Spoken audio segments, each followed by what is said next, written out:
हर हर महादेव प्रिय दर्शकों। सफलता आपको तब मिलती है जब आपके सपने आपके बहानों से बड़े होते हैं और सपने सजोने का समय तो तुला राशि वालों के लिए आ गया है।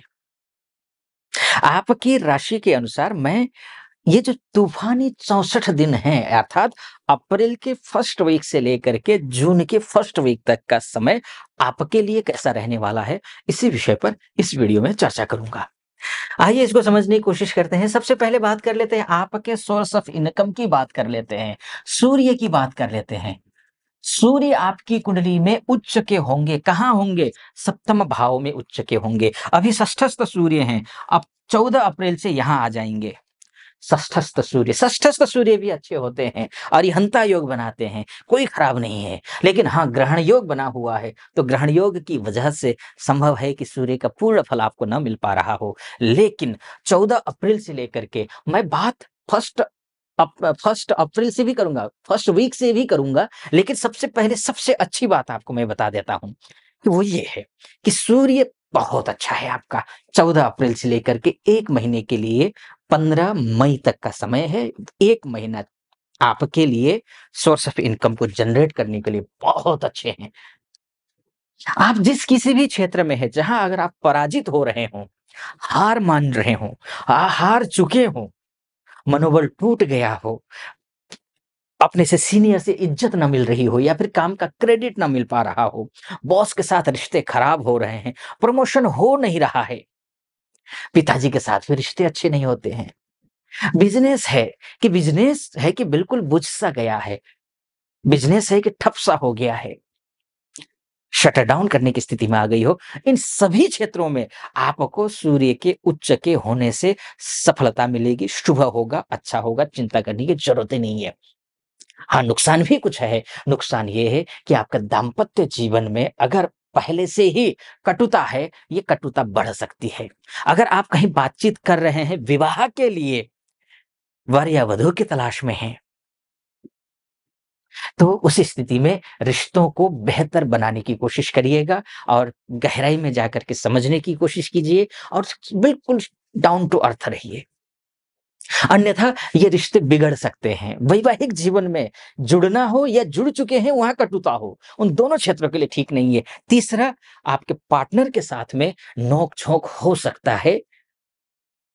बिजनेस चलेगा, पैसा आएगा, लेकिन पार्टनर के साथ नहीं बनेगी बात, ईगो प्रॉब्लम आ सकती है।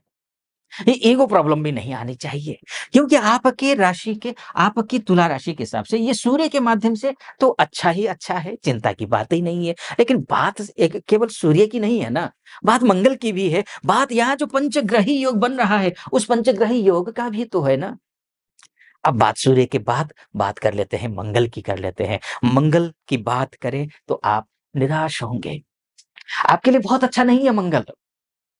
और ये जो 3 अप्रैल से लेकर के 7 जून के बीच का जो समय है, उस बीच में मंगल नीच के रहेंगे। मंगल आपके लिए कौन है? मंगल आपके लिए धन के स्वामी हैं। मंगल आपके लिए बिज़नेस के, पार्टनर के, वैवाहिक जीवन के, आपकी वाणी के, आपके पैतृक संपत्ति के ग्रह कौन है? वो मंगल है और वो नीच के हो रहे हैं। नीच के और भी वो कहाँ होते हैं नीच के? वो नीच के होते हैं कर्क राशि में जाकर के। कर्क राशि ऑलरेडी जल तत्व की राशि है। कर्क राशि के जो स्वामी हैं वो चंद्रमा है। चंद्रमा भी जल तत्व के ग्रह हैं। उसमें से मंगल जो है वो अग्नि तत्व का ग्रह है। आप समझते हैं, जानते हैं, अग्नि और जल एक साथ नहीं रह सकते हैं। जैसे सूर्य और शनि जैसे एक साथ नहीं रह सकते हैं, बगावती शनि होता है। लेकिन सूर्य के बिना शनि का अस्तित्व भी नहीं होता है। लेकिन यहां ऐसा नहीं है। हम्म, आपका जल के बिना अग्नि का अपना अस्तित्व है। एक हो गए तो दूसरे एक दूसरे का ही अस्तित्व नहीं है। जहां अग्नि की बाहुल्यता ज्यादा है, अधिकता है, अधिकता है अग्नि की, वहां जल वाष्प बन करके उड़ जाएगा, वाफ बन करके। जैसे सूर्य समुद्र के जल को वाष्प बन करके फिर से ले जाते हैं, फिर से वृष्टि कर देते हैं, उसी तरीके से क्या होता है, वाष्प बन करके उठ जाएगा। जहां पानी की अधिकता हो, वहाँ पर अग्नि बुझ जाएगी। तो दोनों ही स्थिति में अच्छी नहीं है, तो एक समानता होना ज़रूरी है।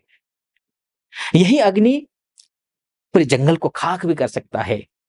यही अग्नि आपके पकवान को बना भी सकता है, चूल्हे के माध्यम से आपके लिए खाना बना सकता है।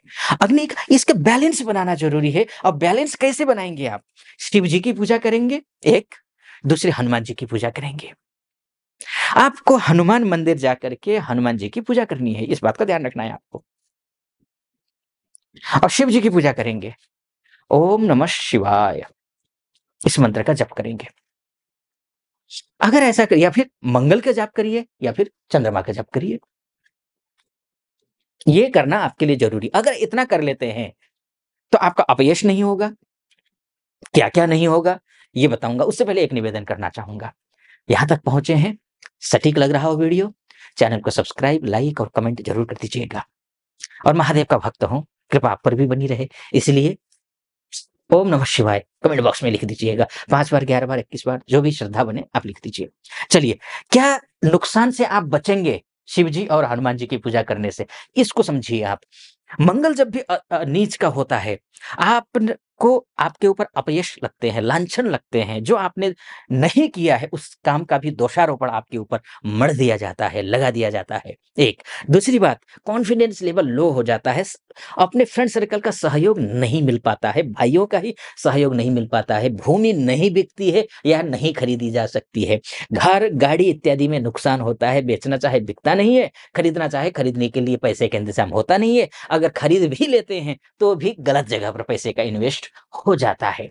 ये एक खराब पॉइंट है मंगल के माध्यम से। और भी खराब पॉइंट होते हैं, दुर्घटना से बचना है, अग्नि तत्व से बचना है, इन चीज़ों का ध्यान रखना है। गाड़ी चलाना, सीढ़ियाँ चढ़ना, सावधानी से करना है और किसी के मामले में फँसना नहीं है। इस बात का भी ध्यान रखना है आपको। ये बात हो गई इन सारी चीज़ों में आपके लिए अच्छा है। ठीक, अब ये पंचग्रही जो योग बन रहे हैं, सूर्य बुध का संबंध बन रहा है, कौन-सा योग बन रहा है? बुधादित्य नामक राजयोग। शुभ है, अच्छा है, शानदार है, लेकिन ध्यान रखिएगा षष्ठस्थ होकर के सारे राजयोग बन रहे हैं। अशुभ योग भी हैं, शुभ योग भी हैं। षष्ठस्थ शुभ योग जो भी होते हैं, वो बहुत मजबूत नहीं होते हैं।